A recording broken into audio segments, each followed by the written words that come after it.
gbogbo fọ́tò tí olórí burúkú awáyé má ṣe rere palu olódó gbogbo fọ́tò tó tò kalẹ̀ yìí ẹ rí pé èmi nìkan ṣoṣo ni mo fún lówó tí mi ò gba donation èmi nìkan ṣoṣo tí ò ṣe kíní tí ò ṣe méjì ó parí olódó ọmọ yọdún tó ti ń pè mí tó ti ń tọrọ bára tí ti máa ń fún ẹ lówó ẹ wò ẹ rí pé kì í ṣe kíní kì í ṣe ẹ rí pé èmi nìkan ni mo fún ní ogún mi even bí mo ṣe ń tọ́mọ lọ́wọ́ bí búlì ṣe mọ̀ pé gbogbo mọ́ǹtì tí mo fún lówó yìí wọ́n ti gbé bẹ̀rẹ̀ àgáǹdì ọmọ wọn síta ńgbà yẹn wọ́n ti kan pósí fọ́mọ wọn nígbà yẹn tẹ́ bá wò December. ní èèyàn wa Lizzy Anjorin tún ti bẹ̀rẹ̀ ó ti bẹ̀rẹ̀ pẹ̀lú arákùnrin tí a mọ̀ sí Parí Olódó ìjẹ́ ìṣèrántí arákùnrin òṣèré yìí legendary actor ní orúkọ rẹ̀ ní Parí Olódó ìjẹ́ ìṣèrántí rẹ̀ ẹ̀yìn èèyàn wa Lizzy Anjorin ti bẹ̀rẹ̀ dragging pẹ̀lú rẹ̀ ẹ jẹ́ ká gbọ́ nǹkan tí Lizzy sọ. 2024 ẹ rí pé táìmù yẹn ló ń gbóná táìmù yẹn nínú àìní mi tí mo tọ́mọ lọ́wọ́ ni mo tún fún Parí Olódó Parí Olódó wá sọ fún Àlùjọ ó ní jẹ́ kán pa wọn ò dẹ̀ rí èmi pa but àìmọye aláàánú wọn làwọn Parí Olódó ti ní ẹ jẹ́ kán pa ẹ má dáwó fún wọn mọ́ ẹ má dáwó fún kankan nu wọn mọ́ èyí tẹ́ bá rí pé ó wá ń ṣe fracas ẹ má wo fíìmù ẹ èyí tí ò bá ṣe fracas ẹ wo fíìmù ẹ support wọn gbogbo nǹkan tẹ́ bá ní kẹ́ fi support wọn sórí tó bá ti rí láàrin àwọn oní fracas ẹ má dáwó fún wọn mọ́ ṣé èmi tí mò ń tọ́mọ lọ́wọ́ tí mo fún Parí Olódó lówó tí Parí Olódó wá sọ wípé kí Àlùjọ fi ọ̀tá mi sílẹ̀ kó jẹ́ kán pa ọ̀tá mi láti yọ ọdún yìí tí mi ò sọ̀rọ̀ tí mi ò kọlù Parí Olódó out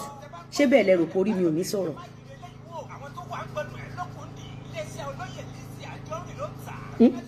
ṣé bí mi ò ṣe sọ̀rọ̀ tí mi ò kọlẹ̀ out tí mi ò play voice Àlùjọ gbogbo bálùjọ ṣe ṣẹ̀mí tó mi ò rántí bóyá mo sọ̀rọ̀ Parí Olódó mo bò ó pa ni mi sọ kankan ṣé Parí Olódó ọ̀rọ̀ tó sọ fún Àlùjọ bí mi ṣe wá dẹ́ lóhùn tí mi kọlẹ̀ out ṣòro pé bẹ́ẹ̀ náà lẹ́lẹ́dàá mi ṣe máa wọ̀ ẹ́ ẹlẹ́dàá mi máa dá ẹjọ́ tó korò fún ẹ now ẹ jẹ́ ká máa gbọ́ lọ. ilé lórí Àgbàlá Gabriel Lizzy Anjorin. ó ní kí ló kàn mí lórí Àgbàlá Gabriel olórí burúkú akúmámojúdì oníbàárà ẹ̀ nígbà tí Ìyábọ̀ ń búlì Àgbàlá Gabriel ó ṣe jáde kó o dúró fún un ní gbogbo àgbáńlá ayé Lizzy Anjorin nìkan ló dúró fún Àgbàlá Gabriel ní gbogbo àgbáńlá ayé ẹ̀kíní Ìyábọ̀ wá fún Gabriel London Gistlover mo dúró tán fún Gabriel ẹ̀kejì ó wá ẹ̀kẹta ó wá ẹlẹ́ẹ̀kẹta mo wá fún Gabriel ní wọ́n ní mo náà máa fobìnrin dẹ́ wọ́n máa fobìnrin mú ẹ níbo lólórí burúkú títí ẹ wà Parí Olódó tó ò ní jẹ wọn mọ́ tí kankan nínú àwọn ọmọ ẹ ò ní jẹ èèyàn níbo ló wà níbo ló wà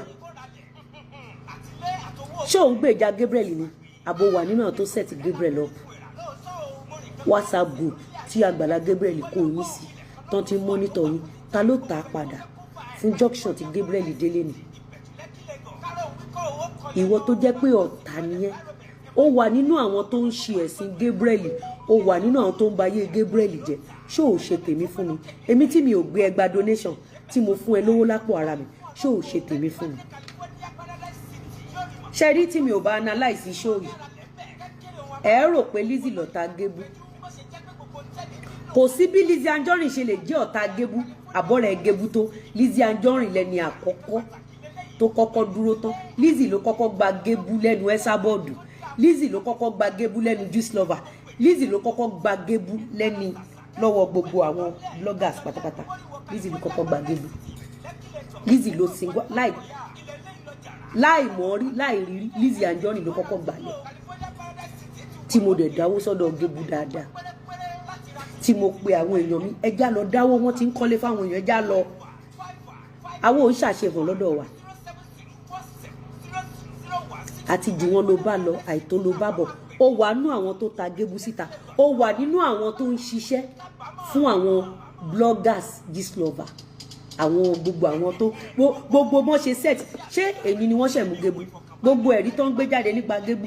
ṣẹ́ẹ̀rì tuntun ni ṣe bẹ́ẹ̀ rí àtijọ́ ni ta ló lọ gbé wá ó wà náà tó bá yé Gébú jẹ́ náà it takes ẹni tó lọ́pọlọ láti mọ géèmù tó ń gbá parí olódó ó wà nínú àwọn èmi lẹ fẹ́ fi gbá géèmù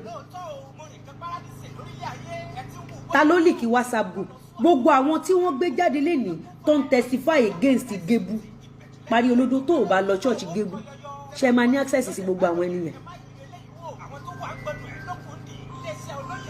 ẹja máa gbọ́ lọ mo gbọ́. ìlú àmà ìsàn lọ́tà ọmọ mi yẹ̀ wò. o ò ní ṣe oríire o ò ní jẹun ọmọ ẹlẹ́dàá mi ò ní jẹ́ kí n jẹ́ ọmọ lórí burúkú oníbàárà aláìmoore tó ń tọrọ ọkú fún aláàánú ẹ̀ bíi títí ẹ̀. ẹ mọ nǹkan tí mo gbọ́ ni kí n tó wá pé Gébu fi tọ́ sí ẹ mọ ohun tí mo rí ẹ mọ ohun tí mo gbọ́ ẹ mọ evidence tí mo rí tó wà lọ́wọ́ mi báyìí kí n tó pé Gébu ẹ mọ ohun tí mo rí kí n tó sọ fún pé lọ fún àwọn tó ń kọ́lé fún níwèé lọ ṣe báyìí lọ ṣe báyìí ṣe bọ́n sáré rán kan nù wọn lọ kó sáré lọ fún Gébu lówó Gébu àbí àwọn tó wá tún fún ẹ lówó tó ń porúkọ wọn tó ń pè wọn boss lady mi sọ fún ẹ pé junction ó parí ló wà mi sọ fún ẹ ẹja máa gbọ́ bọ̀. Well, I like it. Kí ló kàn ẹ́ àbí blogger? Lísì Anjorin kí ló kàn ẹ́ pẹ̀lú ọ̀rọ̀ Àgbàlá Gabriel ẹ̀jọ́ náà? Jáwọ́ bẹ̀ fi àwọn ìyá Ìsábọ̀dúlẹ̀ àti mọ̀ pé blogger làwọn. Jáwọ́.